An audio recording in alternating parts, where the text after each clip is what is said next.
একজন সন্ত্রাসী সিইওর দিকে একটি ডার্ট ছুড়ে মারল। এই দৃশ্যটি ঠিক তখনই এক মেয়ে দেখে ফেলল। সে সঙ্গে সঙ্গে দৌড়ে গিয়ে মাঝ আকাশেই ডার্টটি ধরে ফেলল। কেউ কিছু বোঝার আগেই নিয়ন্ত্রণ হারানো একটি গাড়ি আবার সিইওর দিকে ছুটে এলো। এটা দেখে মেয়েটি প্রচণ্ড রেগে গেল। সে আবার সামনে এগিয়ে গিয়ে নিজের শরীর দিয়ে সিইওকে গাড়িটির আঘাত থেকে রক্ষা করল। আশপাশের লোকজন হতবাক হয়ে গেল। এরপর মেয়েটি তার জাদু শক্তি মুক্ত করল। মুহূর্তের মধ্যেই গাড়িটি পুড়ে গিয়ে শুধু একটি স্টিয়ারিং হুইল পড়ে রইল। চালক ভেবেছিল সে কোনো দানবের মুখোমুখি হয়েছে। ভয়ে জ্ঞান হারানোর মতো অবস্থা হয়ে গেলে সে ঘুরে দৌড়ে পালালো। ঠিক তখন মেয়েটি বুঝতে পারল সিইও অভিশপ্ত। দয়ালু মেয়েটি সিদ্ধান্ত নিল সে একবারে চিরতরে তাকে এই দুর্ভাগ্য থেকে মুক্ত করবে। মেয়েটি সিইওকে নিয়ে তার বাড়িতে ফিরে গেল। সে 10 জন শক্তিশালী মধ্যবয়সী পুরুষকে ডেকে আনল এবং তাদের দিয়ে সিইওকে ঘিরে বৃত্ত তৈরি করালো। সিইও মনে মনে ভাবল মেয়েটি একেবারেই ভরসাযোগ্য নয়। ঠিক তখনই মেয়েটি মন্ত্রপাঠ শুরু করল। সিইওর শরীরে লেগে থাকা অশুভ শক্তি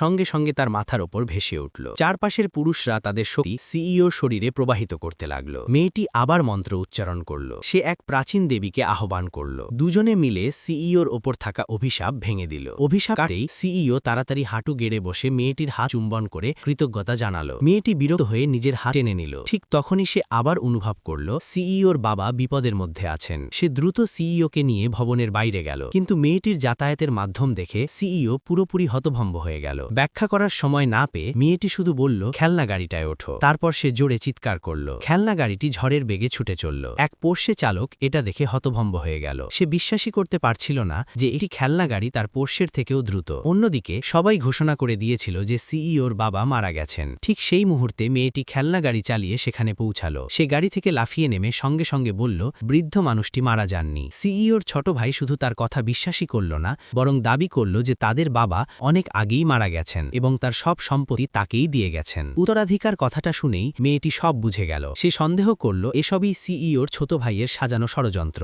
পুরো সত্য প্রকাশ করার জন্য মেয়েটি সরাসরি তার জাদু ব্যবহার করে বৃদ্ধ মানুষটিকে আবার জীবিত করে তুলল।